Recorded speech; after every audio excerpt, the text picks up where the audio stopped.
With that, Mr. Chairman, I yield the balance to my distinguished colleague out of Jersey. I just want to quickly go over something because we keep rewriting history. The president said peacefully and patriotically. What don't we understand about peacefully and patriotically? He asked for the National Guard. That was ignored. He asked Speaker Pelosi. What don't we understand that? Will the gentleman yield for the question? Are you saying Nancy Pelosi controls the National Guard? Wait a minute. The president could have ordered the National Guard if he wanted to, and you know that. My time. I lost some of my time. The time belongs to the gentleman from New Jersey. You have a few more seconds. And finally, how many elected officials say we're going to fight to win an election? New terminology used all the time, seriously. And of course, if they were guilty, they should be prosecuted. The problem was there were many in the mix. The unanimous consent. Gentleman yields back. The Last thing, your hand gestures, Mr. Fanone. No. You need medication. The time of the gentleman expired. The audience will be in order. The committee will be in order. And the gentlelady from Georgia is recognized for... Something significant just happened in Washington, and if you blinked, you might have missed just how serious it really is.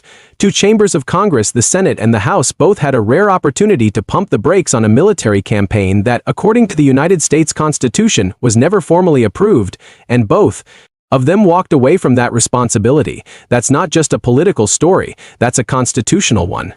Let's set the scene. The United States is currently engaged in an active military campaign against Iran. American strikes have already taken place. American lives have already been lost. And yet Congress, the branch of government that the founders specifically gave the power to declare war, has not formally authorized any of it. So Senate Democrats pushed forward a war powers resolution, a legal mechanism that's been on the books since 1973, designed precisely for moments like this one. The idea was straightforward: force the president to either get congressional approval for the strikes or bring them to a halt. The vote failed, 53-47 in the Senate. Every single Republican senator voted against the resolution, everyone except Rand Paul. In the House, a similar effort came even closer, failing by just 219-212, 7 votes. That's all that stood between Congress asserting its constitutional authority and Congress stepping aside once again. Now here's where things start to get interesting. When you hear those numbers, don't just think about what they mean today.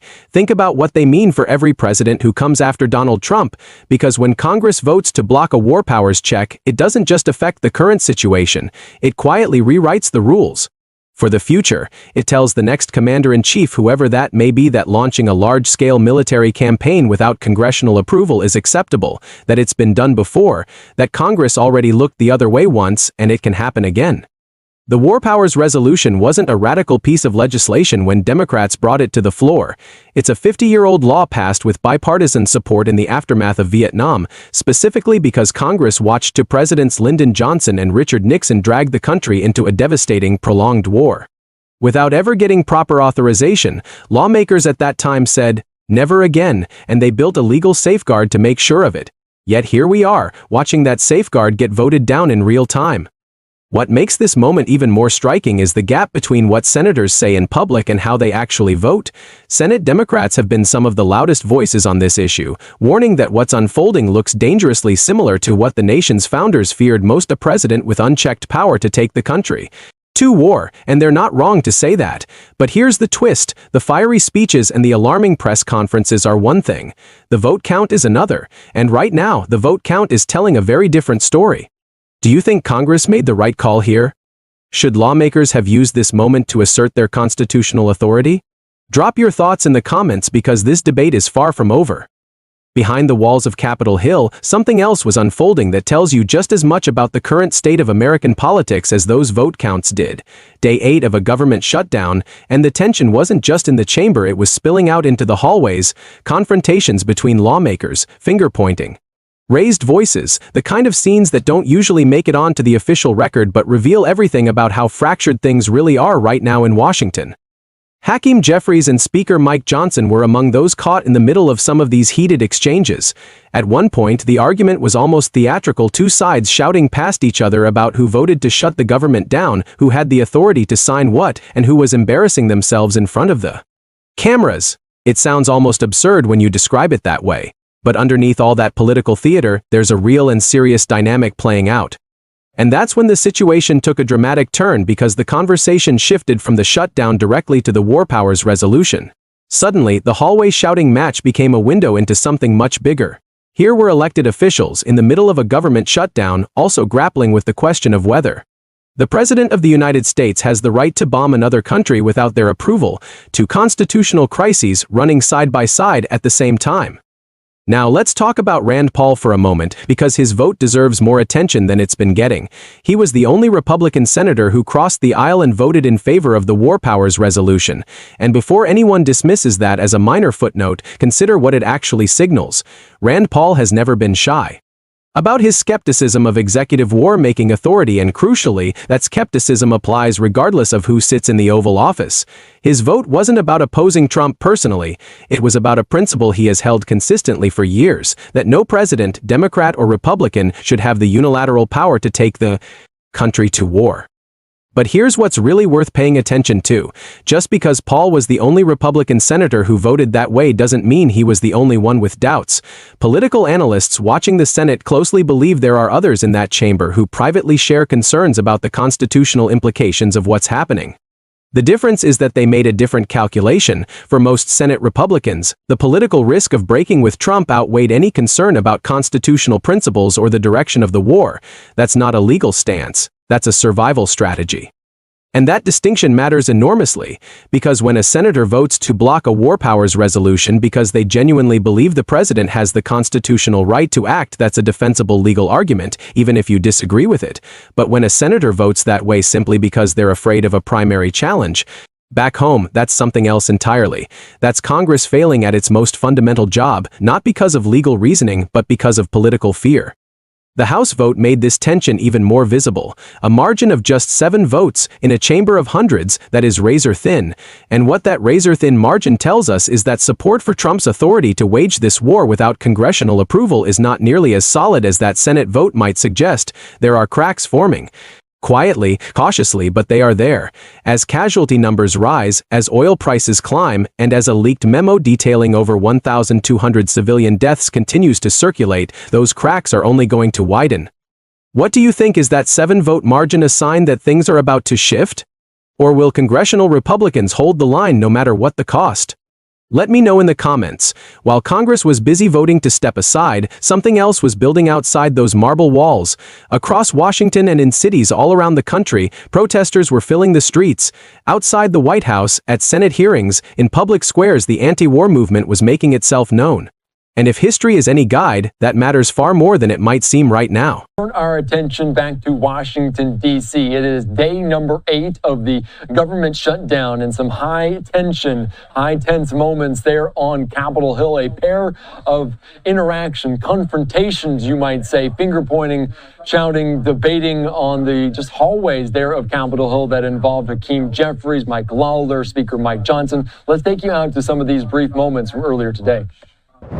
Right now. Let me ask you a question. Did Why you don't we get, sign did you on get right permission now? from your boss? Why don't we sign on right now? Did your boss, Donald You Trump? can easily extend Did the your ACA did your right boss, now. Donald Trump, He's give not you my permission? boss. Yes, he is. No, he's not. And by the way, So let me ask you a why question. did you vote to Let me shut ask the you a government question. down? You Why know did you I- vote to shut it Let down? me ask you a question. For years, you always lectured about how we need to keep the government open. You're making a show of this to No, make it's yourself sad. relevant. It's sad. You could easily sign on to You're this. embarrassing yourself You could right sign now. on to this. The only You're embarrassment chasing here is clout. you. You're an You embarrassment. could sign on to the bill. Let me ask you a question. You have 4 Democrats on here. Let me Why ask you a won't you question. sign on Let me ask to you a it? question.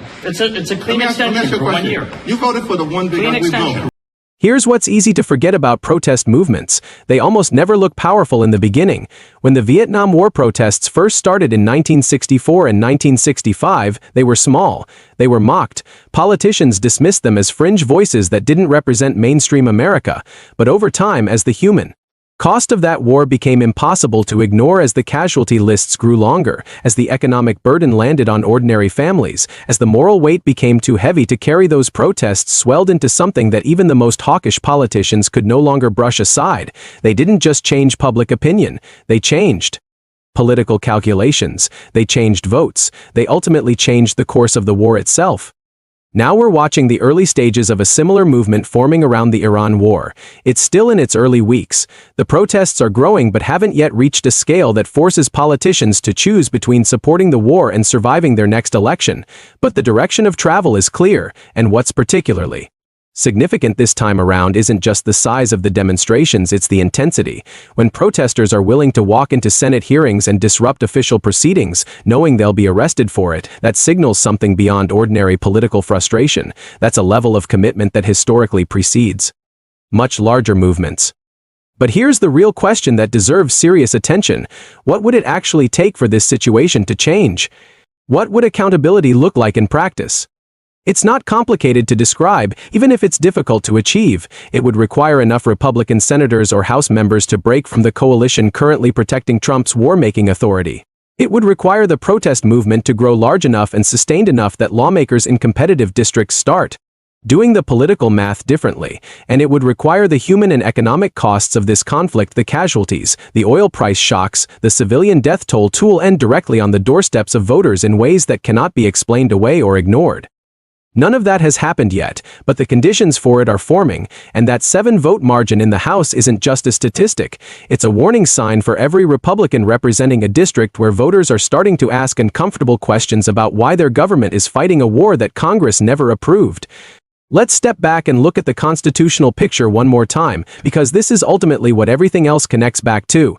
The founders of this country were not naive. They had watched European monarchs drag entire nations into ruinous wars on nothing more than personal ambition and royal decree. So when they sat down to write the Constitution, they made a deliberate choice. They gave the power to declare war to Congress, not to the executive. They wanted that decision to require broader support, broader debate, broader accountability. James Madison and Alexander Hamilton, despite disagreeing on almost everything else, were united on this point. The presidency should not become a vehicle for unchecked military power. The War Powers Resolution of 1973 was Congress's attempt to honor that founding principle in a modern context, a direct response to what happened during Vietnam, when two presidents took the country deeper and deeper into a catastrophic conflict without ever returning to Congress for formal authorization. And now, 5 decades later, the Senate has voted to effectively disable that safeguard, not by repealing it, not through any formal constitutional change, but through something quieter and in many ways more dangerous, by simply choosing not to use it. That's how constitutional norms erode, not with a dramatic announcement, not with a single decisive moment, but through a slow accumulation of precedents, each one making the next a little easier to justify. Each president who wages war without authorization makes it slightly more normal for the one who follows. Each Congress that steps aside makes it slightly harder for the next one to stand firm. And before long, what was once considered a serious constitutional violation becomes just another chapter in how American government operates. So here's where we are. Trump is currently running a military campaign against Iran without formal congressional authorization. The Senate voted 53-47 to block the mechanism that would have forced him to seek that authorization. The House blocked a similar measure by just 7 votes. Protests are growing in the streets. A leaked memo details over 1,000 civilian casualties. Oil prices are rising, and the constitutional framework that was specifically designed to prevent exactly this kind of situation is being quietly sidelined, one vote at a time. The alarms are ringing. Senate Democrats are sounding them loudly. A handful of Republicans are showing signs of unease. The streets are filling with people who refuse to stay silent. But the uncomfortable truth is that right now, those who have the power to act are choosing not to, and that gap between the urgency of the moment and the willingness of those in power to respond to it is exactly where democratic accountability either holds or breaks down. The real question now isn't just about Iran. It's about what kind of precedent America is setting for the future. It's about whether the constitutional check on presidential war making still means anything in practice. And it's about whether the pressure building in the streets, in tight congressional votes, and in the warnings of concerned lawmakers will reach a tipping point before the damage becomes permanent. So I'll leave you with this. Do you think Congress will eventually find the courage to assert its constitutional authority over this war? Or has the precedent already been set and the window for accountability quietly closed? This is one of the most important political questions of our time, and your voice in this conversation matters. Let me know what you think in the comments. Share this video if you believe more people need to understand what's really at stake here, because stories like this one don't just affect Washington, they affect all of us.